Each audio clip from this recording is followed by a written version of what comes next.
Hello guys, मैं विपिन मिश्रा अपने English YouTube channel पर आपका स्वागत करता हूं।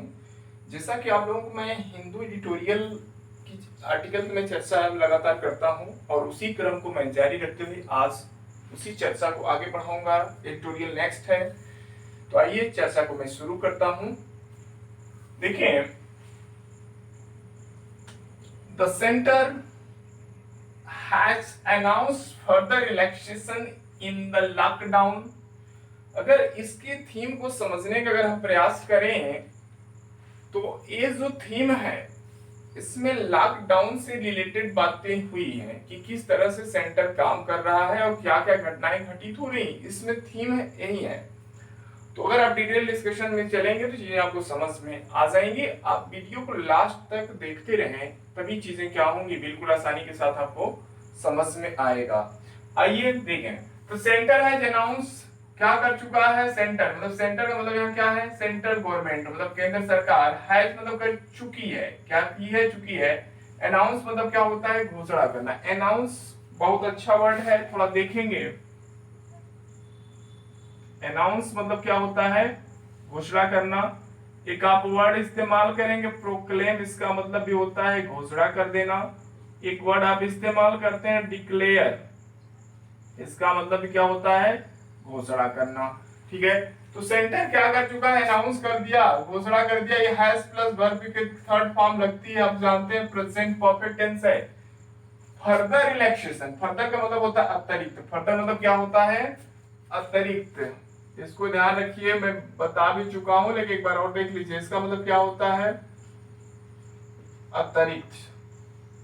ठीक है, अतिरिक्त। और ध्यान रखिएगा एक वर्ड इसी से रिलेटेड होता है, FARTHER, फार्दर। ये डिस्टेंस बताता है, दूरी के लिए इस्तेमाल होगा। ये अतिरिक्त के अर्थ में, ये दूरी के अर्थ में इस्तेमाल होगा। इस चीज को ध्यान रखें, दोनों को समान न समझें।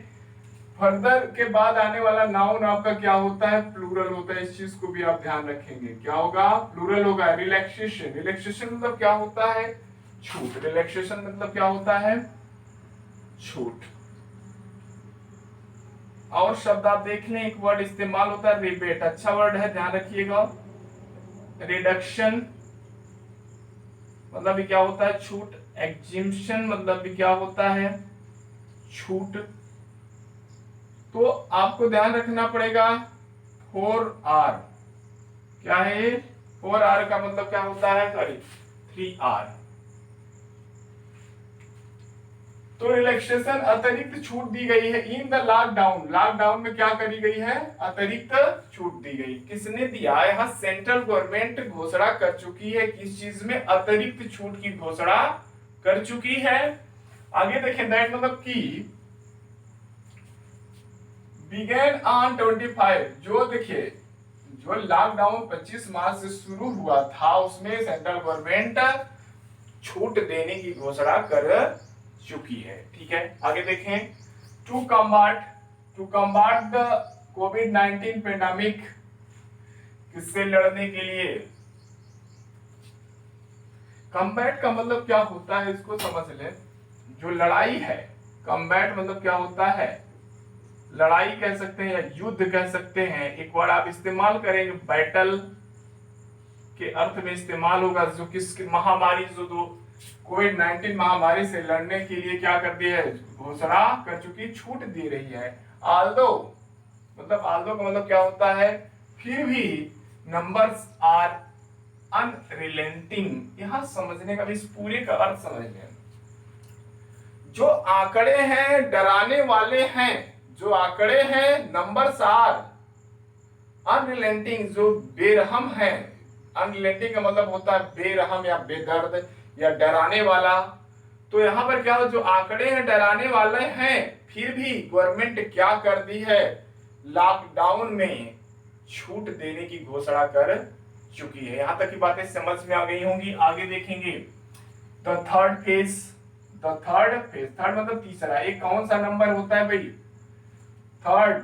थर्ड क्या है, आप लोगों को मैंने बताया है 1 होता है, और एक आप क्या इस्तेमाल करते हैं, फर्स्ट, और एक इस्तेमाल क्या करते हैं, सिंगल। आपको याद होगा मैंने बताया था awesome formula, first two chapters, first two chapter. तो कौन सा नंबर है? ये ऑर्डिनल नंबर है। कौन सा नंबर है? ये ऑर्डिनल नंबर है। तीसरा चरण विल नाउ टेक इफेक्ट, मतलब क्या होगा? अनलॉक 1 और 2। ये तीसरा कौन सा चरण? तीसरा चरण क्या होगा? विल नाउ, अब आएगा। टेक इफेक्ट का मतलब होता है प्रभावी हो जाना या लागू होना। ये टेक इफेक्ट का मतलब होता है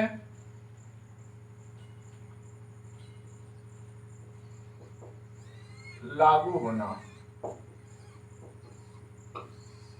एक आप इस्तेमाल और कर लीजिए, कम इनटू फोर्स। इसका मतलब ये होता है कोई चीज का प्रभाव या किसी चीज का शुरुआत हो जाना या लागू हो जाना। कम नाउ टेक इफेक्ट, अब वो क्या हो जाएगा? तीसरा चरण लागू कब से हो रहा है? 5 अगस्त से तीसरा चरण की क्या हो जाएगी? शुरुआत हो जाएगी। सेंट्रल गवर्नमेंट ने क्या कर दिया? छूट दे दिया है। आगे जो हुआ उसको देखिए, ध्यान है। कम इनटू फोर्स भी होता है और इस कभी कभी आपको मिल जाएगा कम इनटू इफेक्ट, मतलब भी होता है टेक इफेक्ट। ये दोनों और तीनों ये जो ये है और इससे एनानिक पार्ट हो जाएंगे। ध्यान रखिए, come into force, come into effect, take effect, ये तीनों का मतलब होता है लागू हो जाना। आगे देखें, एट नियरली, करीब करीब कितने केसेस है भारत में? 17 लाख केसेस हैं। इंडिया स्टूड, भारत कहां पर खड़ा है इस समय? Third among countries. भारत कहां खड़ा है? पूरे देशों में अगर तुलना किया जाए तो भारत तीसरे नंबर पे खड़ा है। किस मामले में? केसेस के मामले में, with the highest number of cases. कहने का तात्पर्य जितना भी पूरे दुनिया में केस है उसमें भारत का कौन सा स्थान है? तीसरा स्थान है। द हाईएस्ट, हाईएस्ट कौन सी डिग्री है? सुपरलेटिव डिग्री के साथ आर्टिकल द, ध्यान रखेंगे। और थर्ड का मतलब होता है, ध्यान रखिएगा, और थर्ड लिखें या 1/3 लिखें, बराबर है, ध्यान रखिएगा। 1/3 of these cases are currently active. इसका मतलब क्या हुआ? जितने केस हैं उसका लगभग 1/3 करंट में क्या है? सक्रिय है। कहने का तात्पर्य क्या? 17 लाख है तो उसका 1/3 हिस्सा क्या है? अभी भी एक्टिव है भारत में। आगे देखें, तत्काल में, करंटली का मतलब क्या होता है? सक्रिय। एक्टिव मतलब सक्रिय है। केसेस मतलब जो केस है, मामले हैं।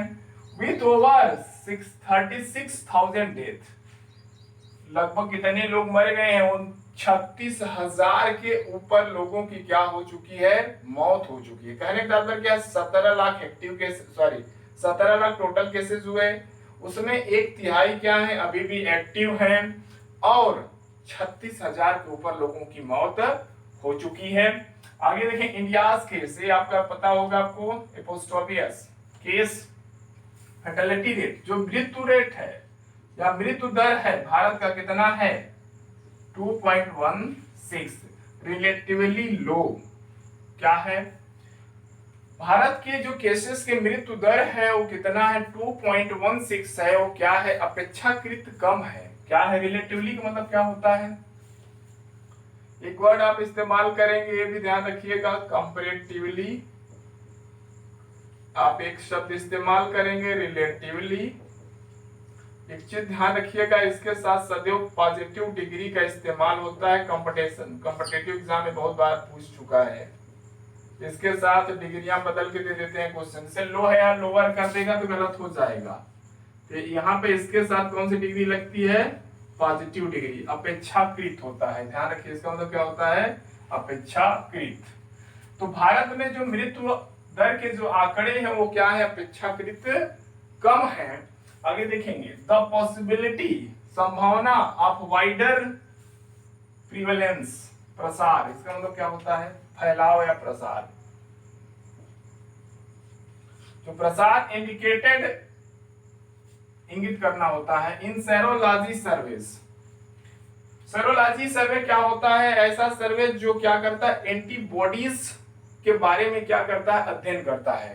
कितने एंटीबॉडीज क्या हो रही हैं, किसके किसके में बन रही हैं। सीरोलॉजी सर्वे होता है 2 शहरों में बहुत अच्छे से हुआ है, नई दिल्ली और मुंबई में। सुझाव देते हैं कि the death rate could be even lower than current estimation. जो क्या है डेथ, जो तत्काल के जो आंकड़े हैं उसकी तुलना में जो डेथ रेट है वो भारत की क्या है, बहुत ही कम है। डिजीज स्प्रेड, जो डिजीज मतलब बीमारी, स्प्रेड मतलब फैलाव, हैज बीन रिमेन इनकंसिस्टेंट। जो बीमारी जैसे फैली हुई है उसकी तुलना में कहा जाए तो मौत के आंकड़े क्या हैं, इनकंसिस्टेंट है। रिमेन इनकंसिस्टेंट का मतलब क्या होता है, बिल्कुल एक ही जगह पे रुका होना, पे मेल है, असंगत है। along with के साथ नंबर ऑफ केसेस, जो नंबर ऑफ केसेस है उसकी तुलना में क्या है, मेल नहीं खाते।